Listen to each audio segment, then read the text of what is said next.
Now, on 105.9 FM and streaming worldwide on the WMAL app, O'Connor and Company.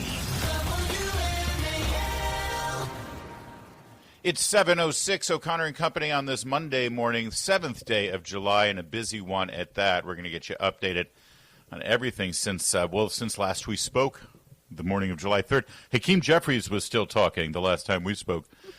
Thank you to Andrew Langer, filling in on Independence Day on a busy 4th of July as well. Coming up later this morning in 30 minutes, Grover Norquist, Americans for Tax Reform on the Big Beautiful Bill. 8:05 brings us Benem Ben Taleblu with the Foundation for Defense of Democracies, talk about these peace talks with Prime Minister Netanyahu. And also, in that same vein, at 8:35, Ruby Khen, a father of an American hostage from the October 7th massacre. It's Larry O'Connor alongside Bethany Mandel. Good morning, Bethany. Thanks for being here this morning. This is so fun. I can't believe we've already been on air for 2 hours. Oh, it flies. It flies even faster when we've got a guest like Joe diGenova, our weekly visit with the former U.S. Attorney to the District of Columbia. Lots to get into with you, Joe. Good morning. Happy Independence Day post. Happy Independence Day post to you and to Bethany. It's great to be back in the United States. Oh, good. You're back from your travels all through Eastern Europe. It's good to have you back safe and sound. And, of course, you know Bethany. She was one of the plaintiffs in the the Civil Rights First Amendment suit against Montgomery County School Board that settled right before that great Supreme Court decision protecting parents' rights that Bethany helped fight with as well. Well, congratulations to her. Noble fight. Well worth the effort. And, of course, the Supreme Court has now started to lay down things that are very important about the way we conduct our lives in this country. Yeah, in fact, I wanted to ask you, because one of the developments last week, because everyone said, the Supreme Court decisions come in June 30th, things are over. No, the Supreme Court made a couple of different announcements last week. One of them had to do with remanding a bunch of cases that were sitting there having to do with transgender policies. This comes off the Tennessee decision to allow the state of Tennessee to restrict transgender procedures based on age.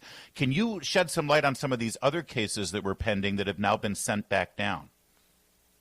Well, what they are is these are various iterations of the issues of age, of availability, all sorts of different issues involving transgenderism. The court wanted to tee it up by taking something simple and important and serious like medical treatments that are irreversible.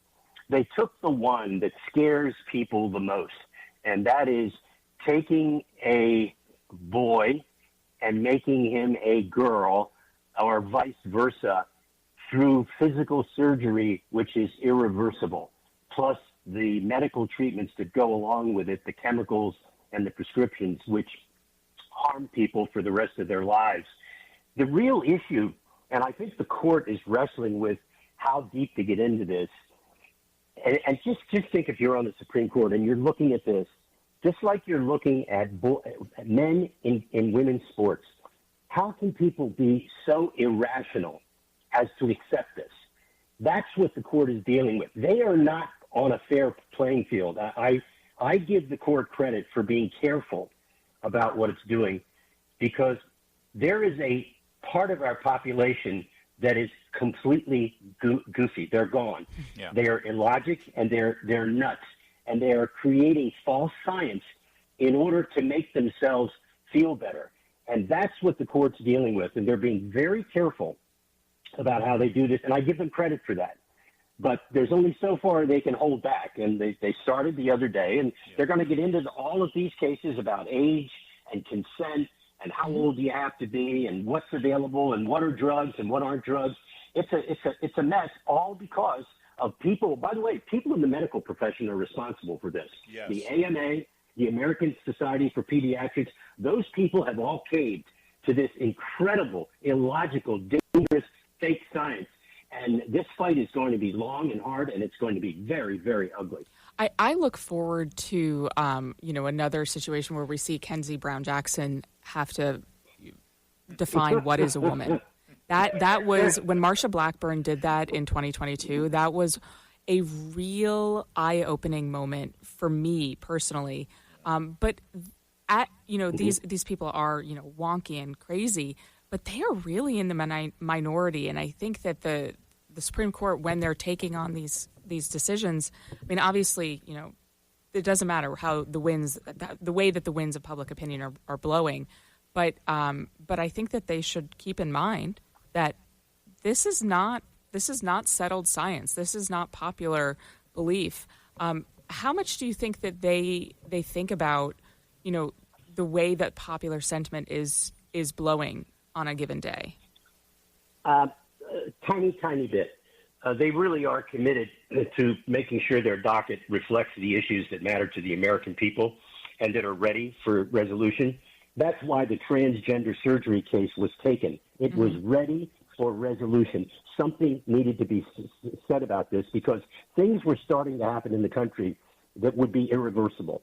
And so they stepped in. They lowered the hammer. It was very, very tough. And by the way, I commend to people the Chief Justice's opinion in the case. It's very serious. He discusses these issues very carefully and sensitively, but he makes it very clear that science is science. You can't make it up. It is what it is. There are chromosomes, 2 different types. You can mix them and match them, but the bottom line is there are men and there are women. And these issues of consent, all of these other things about how old you have to be and everything, those are all sub-issues of the question is, to me, the preeminent issue is men in women's sports. It is the flagship issue. You either believe that men shouldn't be in women's sports, and all this crap about Leah Thomas and her, frightfully idiotic voice and stature and stance and all this crap. Leah has a penis. She's a guy. She has the bone structure. She has the muscle mass. What is this? This is nonsense. Yeah. I would love it if in the Supreme Court arguments the attorney actually made that argument. Justices. I mean, in this house, we believe in science. He's got a penis. Come on. Joe diGenova is our guest. And Joe, we found out late yesterday, according to a leak given to Axios of all publications, that the DOJ and the FBI have closed the case of Jeffrey Epstein, that there was no client list, that he did in fact commit suicide, and no one else will be charged in any way with any criminal activity associated with Jeffrey Epstein. And I got to ask you, are you buying this? Absolutely. I've said from the beginning I could care less about the Jeffrey Epstein case other than the victims who got an opportunity to be heard in New York through one of the few good cases out of the Southern District of New York, one of the few that meant something. And other than their overreach in every other case to try and protect the Biden family, I've never thought the Epstein case was worth the time and energy. Obviously, it was very titillating information who his friends were, who traveled to his various estates and islands. But I have no reason not to believe Cash Patel and Dan Bongino, and they have nothing to gain by conducting a cover-up for the FBI, or they'd be perfectly happy, especially after they disembodied a guy the other day who was part of the FBI conspiracy against President Trump, a guy who was about ready to reach retirement age, and he was told, take a demotion or leave. Well, this is a guy, by the way, who is still best friends, admits he's best friends with Peter Strzok, and he didn't want to submit to a polygraph about the extent of that relationship. Yes. But Joe, he may have to still go before a grand jury, however. Make one missing element of this make sense, though. Ghislaine Maxwell is serving a 20-year sentence for child sex trafficking and prostituting these little girls, and yet in no way do we have any idea of who she was prostituting these girls to. Not one of the customers will be named or indicted. I tell you, for the life of me, I don't understand that. But the issue becomes, well, what do we need to know to understand what happened? And my view is, we know what we need to know. I'm perfectly comfortable with the state of the public record. I'm not, as long as the victims have been taken care of, and we know of no victim at this point who has not been come forward and either been compensated by the Epstein fund. His estate was huge, and by the way, a lot of those young women got very necessary large sums of money quietly. Their names were never made public. They got compensation. That, to me, is what mattered. They were made whole. All right, we got to leave it there. Joe diGenova, always enjoy our conversations. Welcome home. Nice to be back. God bless America. Amen. WMAL, making sense of the news. Live from the Home Paramount Pest Control Studios. Home Paramount, the leader in pest control since 1939. Bethany, I love Joe diGenova, one of our favorite guests here. He's fantastic, and I asked the question, he answers it. I still have it. I still find it hard to believe. No, like I said earlier in the we program, don't know. Of all the Jeffrey Epstein, the fact that he committed suicide is probably the easiest thing to believe, considering everything else. But the other stuff, that there's no lists, that they have no idea who his clients were, they have no idea who engaged in that. I'm sorry. I find, and by the way, part of the reason why I find it hard to believe is because I used to listen to Dan Bongino tell me that it was hard to believe. Yeah, no, it really defies belief that they did these things, but we don't know who to. We don't know any details like that. You don't spend that amount of time in prison when you don't know the details. Right, and the fact that the people who we know had some association with him in terms of attending, flying on his plane, going to his parties, going to his private island where all this stuff took place, are the richest, most powerful people on the planet. That tends to make you think that, maybe these people can pull some strings and cover a story up. Yeah, no, the conspiracy theory really is not. It's not exactly a QAnon stretch. No, and I don't think that it's going to die with this announcement. No, nor should it. And sadly, and here's the problem, our government has engaged in so many cover-ups that we know of, from the COVID-19 pandemic to various other things that we were told, the Russian collusion hoax, all these other things, that it could very well be true. It could be true that Epstein killed himself, that there was no nefarious involvement, and that there's nothing else to see here. That could be true. The problem is we've been lied to so often. Yeah, I mean, going back to MLK with all of these agencies, it's a historical fact that we're not always going to chew what they've put in front of us. Yeah. Anyway, well, that's going to be a big topic of discussion today, and I'm glad we were able to delve into a bit. Another big topic of conversation will be the activity at the White House as Prime Minister Benjamin Netanyahu flew last night overnight to Washington, D.C. to engage in hands-on discussions over extension of the current ceasefire and potentially an end to the violence between Israel defending herself against the Hamas terrorists that live on her doorstep. Interestingly here, Bethany, I know you're very plugged in on this story and this issue, understandably. The ambassador to Israel for the United States, Mike Huckabee, accompanied the prime minister. He's going to be engaging here in Washington in these conversations. I'm not familiar with that being a standard operating procedure, that the American ambassador of a foreign nation would travel back to Washington with that foreign leader to engage in conversations like this. Yeah, it's very unorthodox, and I think it really exemplifies the fact that there is very little daylight between the Americans and the Israelis, and Mike Huckabee sees his role as trying to facilitate what is in the best interest of both countries, and those are basically the same things. What is in the best interest of Israel is almost always in the best interest of the United States and vice versa. Yep. But it's a very precarious time. We're coming off of this incredible victory for both nations in Iran and in Lebanon and in Syria. And I think there's a lot of appetite on both sides of the Atlantic to put an end to this conflict and to close the door on the Gaza chapter.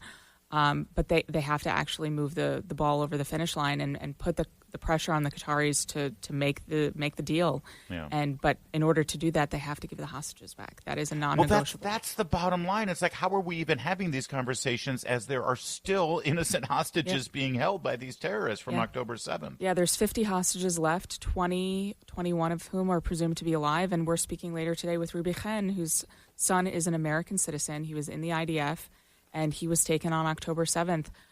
We thank God got Eden Alexander back. He was also a young man who was serving in the IDF, and Hamas, in a gesture of goodwill, that's what they called it. They handed him over a couple weeks ago.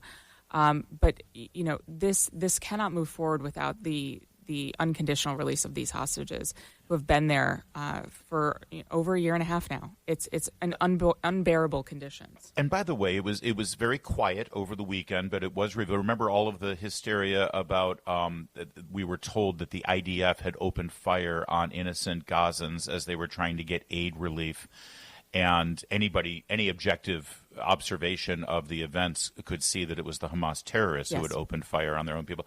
That was validated over the weekend. Didn't get nearly the headlines and social media attention as the original false accusations, which always is the case here. I don't know why we constantly need to make the case that the Hamas murdering terrorists are the bad guys in this scenario, but we do. We have to keep reiterating this and saying, no, the bad guys are over here. Yeah.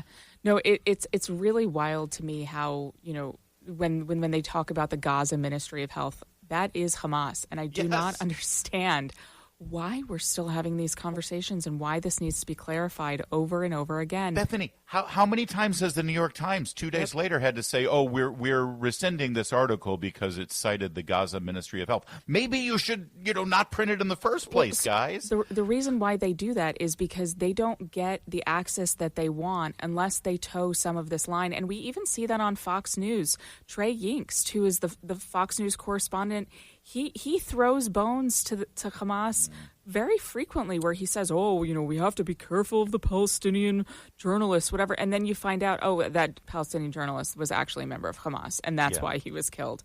But you have to do that in order to have the access and the safety that you do in the region, and a lot of people aren't aware of that. Speaking of questionable, if not shameful, journalistic choices in this whole escapade, we learned over the weekend that Tucker Carlson interviewed the president of Iran, and he previewed it by basically saying, well, I'll let him speak for himself. Here's cut 7. We have also put in, for the third time in the last several months, an interview request with the Prime Minister of Israel, Benjamin Netanyahu, and we hope he accepts that. The interview is limited by a couple of factors. One, it was done by remote through a translator. That's always awkward. For another, I don't speak Persian. And there are all kinds of questions that I didn't ask the president of Iran, particularly questions to which I knew I could not get an honest answer, such as, was your nuclear program totally disabled by the bombing campaign by the U.S. government a week and a half ago? There's no chance he's going to answer that question honestly. I didn't bother to ask it. The answer, in fact, from an American perspective, even from the CIA's perspective, is unknowable. So we dispensed with those, and I asked him very simple questions, such as, what is your goal? Do you seek war with the United States? Do you seek war with Israel, et cetera, et cetera, et cetera? Bethany, I don't know, but it seems to me that if you go in saying, I'm not going to ask these questions because he's probably going to lie, but I'm doing this interview so that my viewers can reach their own conclusion. Well, if you already know that you're interviewing a liar, how exactly are your viewers going to reach a conclusion if you don't actually challenge him and ask him questions so that you can get him to lie so that we can make that determination on our own? That's not how journalism works. Again, I'm the last person to question Tucker Carlson's effectiveness. He's way more popular than I am, but I would not approach it the way he did. I don't quite get it. I really don't. So I'm going to quote someone who you might be surprised. Nick Fuentes. Oh, God. Okay? I did not put this on my bingo card. This will be the first time Nick Fuentes is quoted at all on this program, let alone apparently positively. Yes, he's a bad guy. Yeah. For all of you who are unfamiliar with him, he's a white nationalist, anti-Semitic bad guy, and he even said, "I find it incredibly suspicious that Tucker quit Fox News to spend a year doing diplomacy with Malay, Fox, Orban, and Bukalel, and then traveled to the Gulf." Doing diplomacy with the leaders of Saudi, Qatar, and the UAE, then interviews U.S. adversaries like Putin and now the Iranian president. I agree with Nick Fuentes on that. I, too, find it incredibly suspicious. Jonathan Schanzer, who is a good friend of mine, and I think yours as well, from the Foundation for the Defense of Democracies, he tweeted Tucker Carlson, but spelled Carlson with a K-A-T-A-R, Katarson. Katarson, yeah. Yes. Our friend Mark Levin has coined that. And there was a FARA filing that revealed that Qatar paid to arrange his interview with their prime minister on the topic of war with Iran. And there were pre-approved questions and answers in that interview. Yeah. All right, coming up, people are pretty enthused by the signing of the Reconciliation Act, the big, beautiful bill. What about those tax cuts? And will the markets respond today as robustly as being predicted? Should we believe the hype? We'll ask Grover Norquist next. WMAL-FM, Woodbridge, Washington, a Cumulus media station. Making sense of the news. News Talk 105.9. News now. Now on 105.9 FM and streaming worldwide on the WMAL app. O'Connor and Company. This busy morning is getting that much busier as we plod through a news cycle like no other. It's 7:37 now on O'Connor and Company. Coming up at 8:05, Benem Ben Taleblu is going to join us, Foundation for Defense of Democracies, talk about Netanyahu's visit to the White House, also the latest with Iran and Hamas. Also at 8:35, Ruby Chen, father of an American hostage taken on October 7th, 2023. It's Larry O'Connor with Bethany Mandel with us all morning. Good to see you, Bethany. I'm so excited to be here. This is so fun. It's been a year since I've co-hosted with you. That's way insane. Too long. Really? It has been. Yes. Well, you probably had 3 babies since then, the way you're gestating over there. It's funny because it's true, but no, I haven't. I haven't. Well, it's because you haven't seen me. Wait a second. That doesn't sound right. Let's get right to it here with Grover Norquist, president of Americans for Tax Reform, and it's done, Grover. They voted. Mike Johnson said, can we just pause for a minute and marvel at Speaker Mike Johnson's ability to pull a rabbit out of the hat? When everyone's saying, oh, it's because Trump put pressure on Trump. No, I'm sorry. You got to give credit to Mike Johnson. Am I wrong, Grover? No, you are quite correct, and this has been in the works for a year. The House and the Senate leadership working, Ways and Means and Finance. Oh, yeah, Jason Smith, too. Chairman Jason Smith. Everyone said, oh, no, you got to do 2 bills. Let the Senate have their way. And Jason Smith said, hell no. I'm gonna do this. I'm chairman of Ways and Means in the House, and we're going to get this done. And he did. This could have fallen apart if they'd done 2 bills. They'd have done the immigration bill, and they'd never have gotten the tax bill through. Because there were a dozen Republicans who go, oh, I voted with the president on this one. Now I can play. But because immigration, the border, and the military spending were all in the bill, everyone had a reason to vote for it. It was well played from the beginning. And Senate leadership soon is new leadership, too. I mean, it's all new leadership over there. It's not the guys who've been doing it for 20 years. Yeah. Very impressive. So, and Crapo running Senate Finance. Yeah. Explain to me like I'm a normal person who doesn't follow these things that much. Let's just pretend. Oh, what a life that would be. What's appealing to me in this bill? What makes me believe that it is big and beautiful as opposed to just big?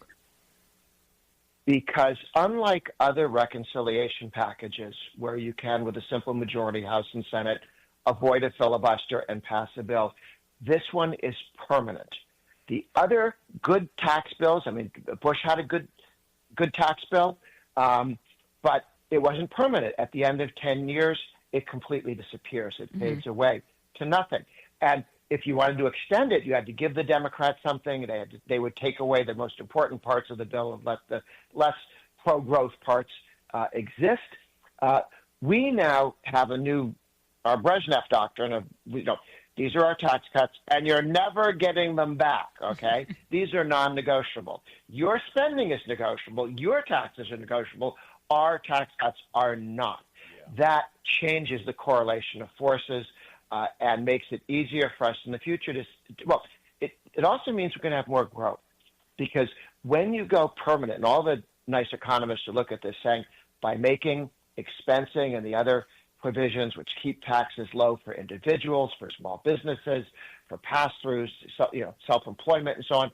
All of those things, if you know that they're going to be there in 5, 10, 20, 30, 40 years, you can make investment decisions that are big and beautiful that make people – the more capital per worker, the more productive people are. The more productive, the more they can get paid. The more they will get paid because they'll go somewhere else if you don't. So that's why this brings up pay and brings up a much more successful country. Do you think that this is just the beginning, that they're going to do more bills like this? What do you think? Yes, and from the horse's mouth. That's the right way to say it. The Speaker of the House has for several months been telling me and other people that, look, there are going to be 2 more reconciliation packages. The reason for that is you can't pass anything in this Congress that requires Democratic votes. If it's a good idea, the Democrats will vote no because they don't want a successful economy going into the November election in 2026. That's the last thing that they want. So they would never let you pass anything useful. They'll even vote against nice stuff that just sort of should get done because they want to argue that Trump can't get anything done.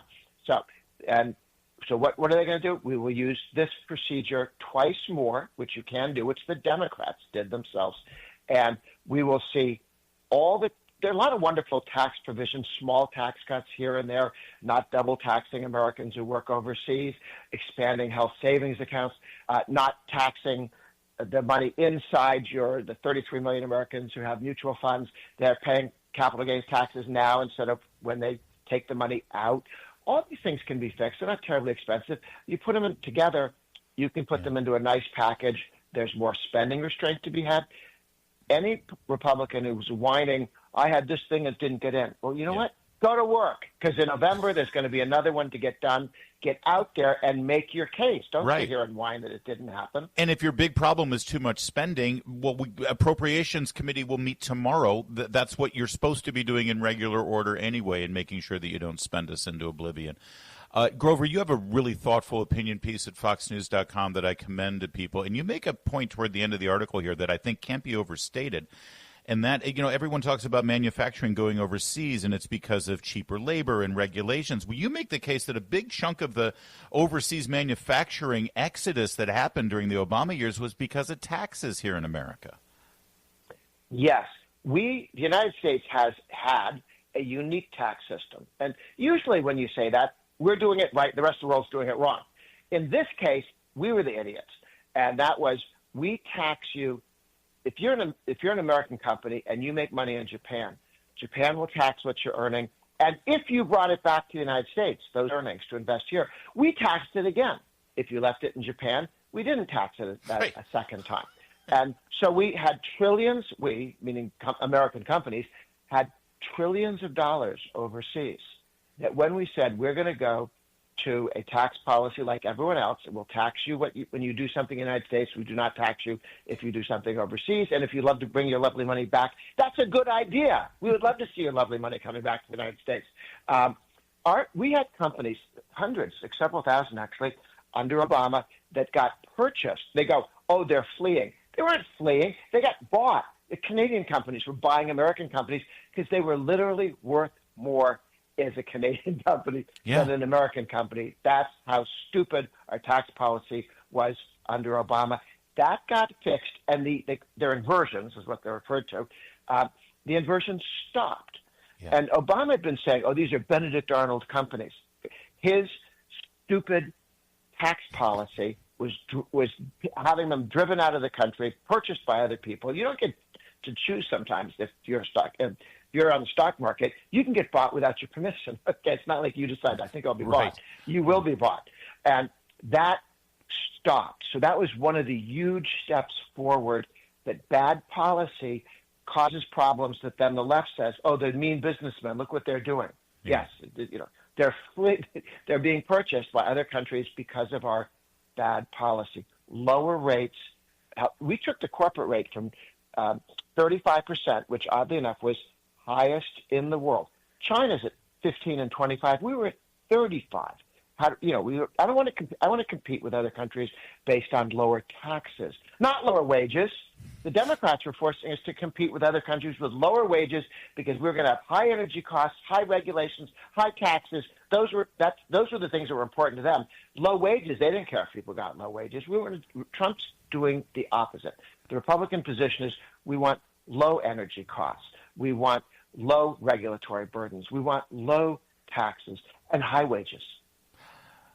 Americans for Tax Reform has been at it for many decades now, and when you hear Grover Norquist this excited, this energized, and this optimistic, well, you know that this was a good bill, big and beautiful, such as it is. Grover, thanks for joining us today, and we'll look forward to a market rally this week, I suppose. I hope so. Worry a little bit about the tariff stuff messing with the markets, but this is strong for underlying growth. We'll fight that one next. All right, thanks, Grover. We got to leave it there. It is 7:45. WMAL's Vince Colonnese, weekdays at noon on 105.9 WMAL, making sense of the news. Bethany Mandel, is with us all morning long here at 7:51. Do your kids like the superhero movies? Do you do the superhero movies in your house? We don't. I just show them terrifying movies like Independence Day. You did. You gave them alien nightmares last night with Independence Day. It's okay. It had a happy ending. We used to love the superhero movies. Now, they're coming out with another Superman. In fact, I think did it release this weekend, I think, maybe? That's a telling sign that you don't know. Well, because they have a new Superman every 3 years. No, I think you don't know because of what they did. Explain to our listeners what they did. Well, they made him woke. Yep. They made him James Gunn, the director, has come out and said that Superman, I had no idea. Superman is actually an immigrant story. It's a story about an immigrant that came from another place. And there's no hype and there's no interest because no one wants to see woke Superman. Yeah. It's not interesting. I, for the life of me, will not understand why Hollywood has to learn this lesson every 36 hours. Yeah. We do not want this. We're not going to spend our money on it. I don't care how many focus groups you've done and how much DEI you've done. We don't want it. You're not getting my money.